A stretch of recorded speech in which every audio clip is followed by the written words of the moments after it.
Welcome aboard the Strange Express. My name is Dr. Scherzo Stantio. On today's journey, our main character will be Geoff Barnes. He'll be relating his memories about the events in his life that took place back in the 1980s. The name of the story is Memorial. Recent events have evoked these memories for Geoff. For Geoff, these memories are bittersweet. While these were the good old days for Geoff, the memories are tempered with some sadness, as a couple of years after these events, his friend, Mark Adams, died tragically. Today, we present the first of 3 parts. So please, take a seat as the engineer has given the signal that we are about to be on our way.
Was a genius. While we were in college, he was tested, and it was found that he had an IQ of 182. I knew he was a genius long before he was tested. He also had an amazing computer-like ability to memorize formulas and large number matrices in his head. This ability was often helpful back in our high school and college days.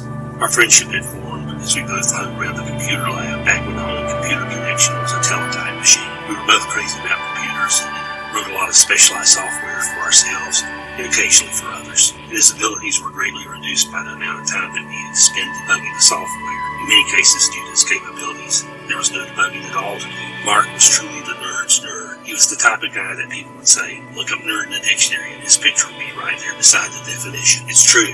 Mark was skinny, average height, wore thick-rimmed glasses with rectangular lenses, and had the ever-present pocket protector in his button-down white dress shirts. After we graduated from college, I lost touch with Mark for a while due to some family issues I had going on. He had told me that he had gotten a job offer from a very large firm in Washington. He said he was taking a trip up there to see if he would accept the position, and that is the last I heard from him until about 3 years later when he showed up on my doorstep. I almost didn't recognize him.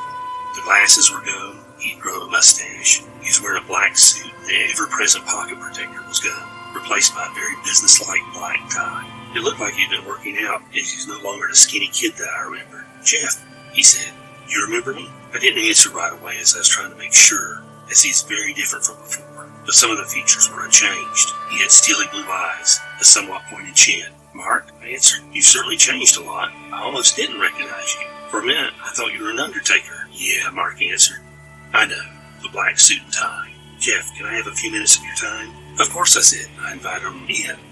But he declined, and instead he asked me to take a ride with him in his car. I looked at my driveway, and there was a shiny new black convertible. Nice ride, I said.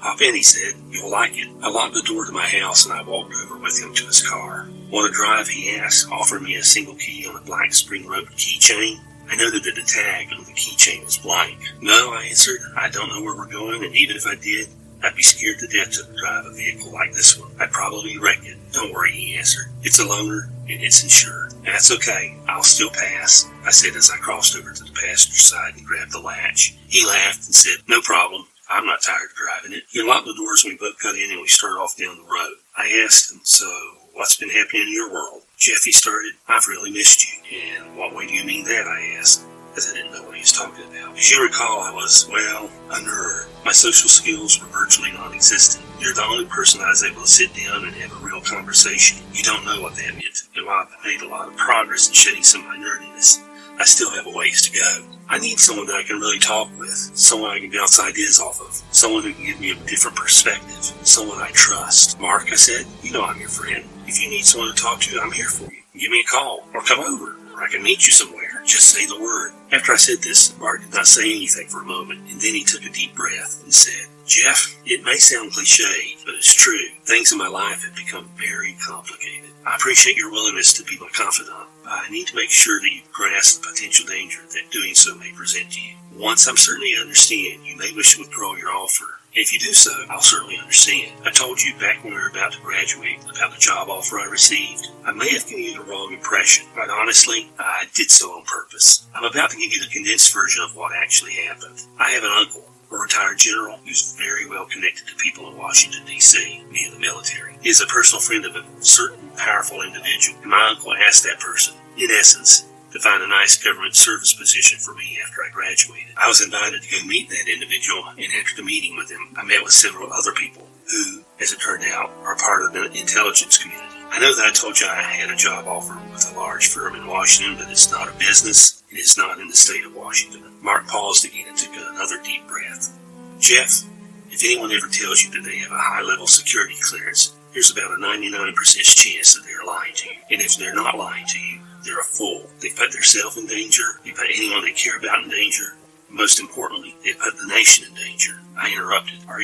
Mark cut me off. Don't ask me any questions I can't answer, or that I'll be forced to lie to you about. You'll be able to surmise a great deal from what I'll tell you, but don't ask me to elaborate further. I'm employed by an intelligence agency that you may have never heard of. It's an agency that, much like the Department of War, it was dissolved not too long after World War II, and ultimately replaced with another agency. In the case of the Department of War, it eventually became the Department of Defense. The agency that I work for no longer exists, at least not officially, since it was replaced with a new agency with a new name. At first, I felt honored to be part of such a prestigious organization, even though it does not officially exist. It wasn't long, though, that I became concerned. You see, I was told that no one but other members of our agency and 2 or 3 elected officials knew of our existence, but no one would tell me the names of the elected officials. When I said to a colleague that I assumed the president was one of the elected officials who knew of our existence, I received a curt reply that I should not assume anything, and I should focus on doing my job. As a frontline soldier, I shouldn't be concerned with who the generals are who make the decisions. So, I knuckled down and completed the task that I was assigned, biding my time and figuring I would find out eventually. I wrote most of the software that they're now using, and in the process I've grown my influence substantially. Much of my knowledge was obtained on my need to know. In fact, I'm no longer considered a frontline soldier, and I can tell you for certain that the president is not one of the people in the loop about my agency's existence and work. As a matter of fact,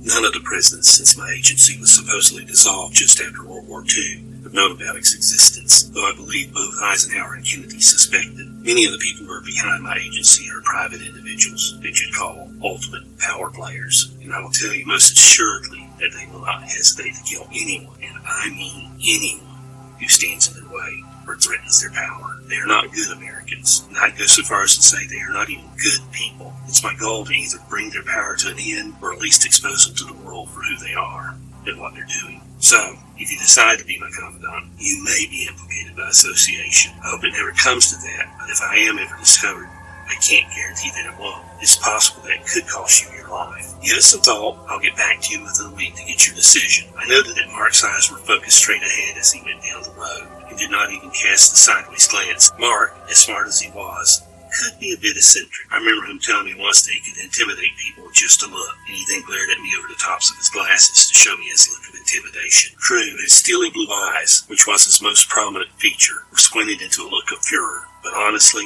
he looked more like an angry Jerry Lewis in The Nutty Professor. But somehow I managed not to laugh out loud and responded that he did look pretty intimidating. I smiled as I remembered that look. I also remembered the time that we got in trouble for some innocent tomfoolery on the school computer system. This was back when the school shared access to a mainframe computer via a teletype machine. Mark had figured out the passwords for several of the other schools, and we browsed their files. 2 of these schools were big football rivals. One of the teams' name was the Mariners. In the program saved in their account, there was a program that printed out a big banner with a picture of their mascot, a battleship, all in ASCII characters. The program was saved under the name Battleship. It really was a nice piece of work, so I renamed the program to Surprise, and I wrote a new program and saved it under the name Battleship. But all the new program did was simply print a line of text, all in capitals, files. We sunk your battleship. And then a few lines down, your friends at Morgan City being the name of the rival team. Of course, after multiple line feeds, I put in one file message. Just kidding. You'll find your battleship under the file name. Surprise. We got caught because back then, all time on the mainframe had to be logged, and they matched the time of the changes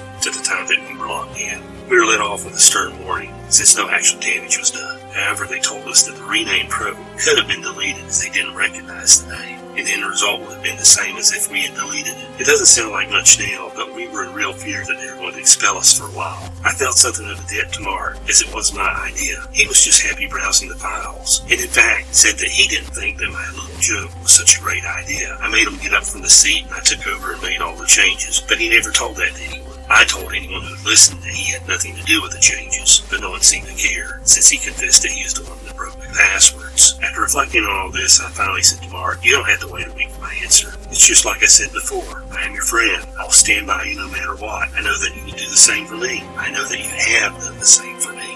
I then saw a little smile grow on Mark's face, and he said, we sunk your battleship.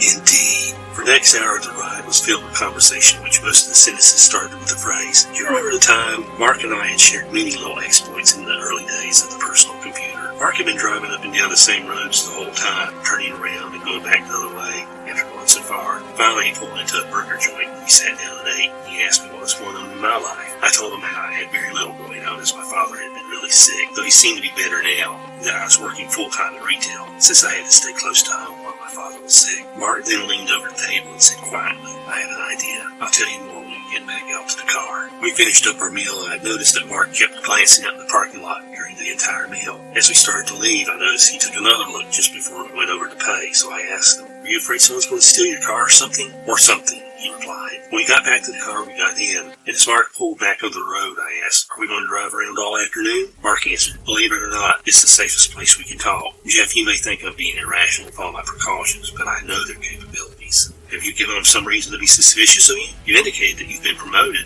Would they promote somebody they didn't trust? I asked. Mark answered, they trust me, but with reservations. You see, I questioned early on why people who were not elected and not even employed by the government had access to information that not even the president was privy to. You're not supposed to question these things. They gave me some lame excuse about the president would be made aware if we happened upon information that he needs to know, but most of what we deal with is far below his pay grade. The problem is they're making out that he is aware of our existence, but we're just not reporting to him because we don't have anything significant enough to report. But that's not true. He doesn't even know that our office exists, and everything we do seems to be benefiting certain private individuals. And Jeff, I can tell you right now that some of the information that we have would shock the world. Our office's purview is pretty wide, but most of it seems to be focused on the occult and paranormal, including and most especially unidentified flying objects and possible alien life forms. I don't know if you ever read about how the Nazis spent a fortune for occult items and sent agents all over the world trying to find ones that they thought were lost. Well, these ducks are the same, only their focus is on UFO and aliens. And like the Nazis,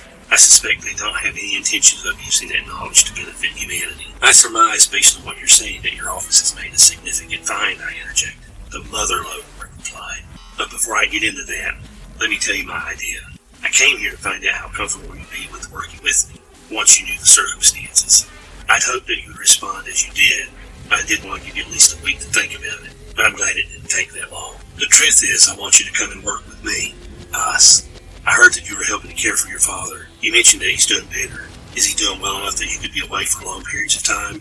Yes, I answered. He seems to be pretty much clear, but I have my job responsibilities, and I am helping my family financially too. Don't worry, Mark said. You'll be on the payroll. I'm sure the pay is higher than a retail clerk. I'm now an assistant manager, I interjected. I'd worked there as a clerk for years before I went to college, and they had offered me an assistant manager position before I left. When I came back, they put me on the fast track to management. In 6 months, I was an assistant manager. I don't know if we'll be able to match your current salary, Mark responded, but I know how you are on allegiances, and I assure you that your country needs you. Mark was correct about allegiances. I was concerned that I took this offer. I disappointed some people that went out of their way to get me the assistant manager's position. And if this position that Mark was offering to me didn't pan out, those bridges would be burned. Also, more importantly, were my parents. While he was doing well now, my father could relapse.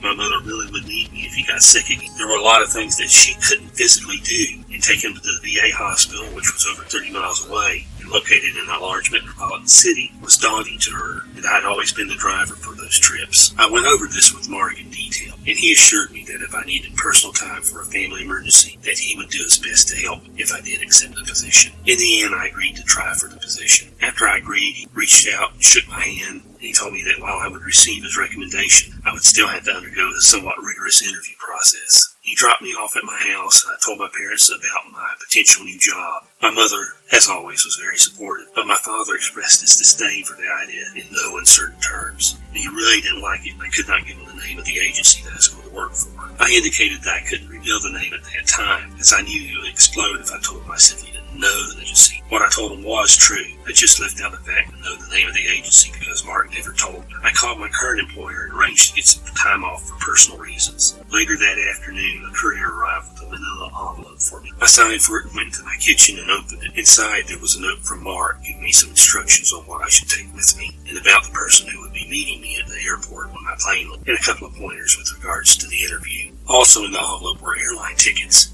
as indicated by the note. I was a bit surprised by the destination on the ticket. I really can't say too much more other than it was somewhat west of where I thought my destination would be. I received the ticket on Friday, and the flight was on Monday morning. Boarding time, 4:30 a.m. I managed to complete my preparations on Saturday, so I could be certain that I was able to get plenty of rest on Sunday. I boarded my flight on Monday morning and arrived at the designated location around 7:30 a.m. local time. I was met by the driver who showed me his identification and took me to where it had been arranged for me to stay. I put my things in the room and then we were off to dinner. My interview was supposed to be at 9 a.m., but it actually didn't start until almost 9:45. Nothing that Mark had told me prepared me for this interview. While a lot of it was typical job interview stuff, some of the questions were so off the wall that I thought my interviewers were putting me on, but I did my best to answer them. I say interviewers because there were three of them, 2 men and a woman. Each would ask me a question in turn, and they always went in the same order. Eventually it came to a point where every question was an off-the-wall question. They asked me at least 15 of these questions in a row. I fielded questions like, what would I find if I looked in your medicine cabinet? And if you're a superhero, what would be your superpower? And what did you do on your last vacation? I was getting a bit exasperated when they asked me, if you're a pizza, what toppings would you have? I figured that I was going to blow the interview, but I asked,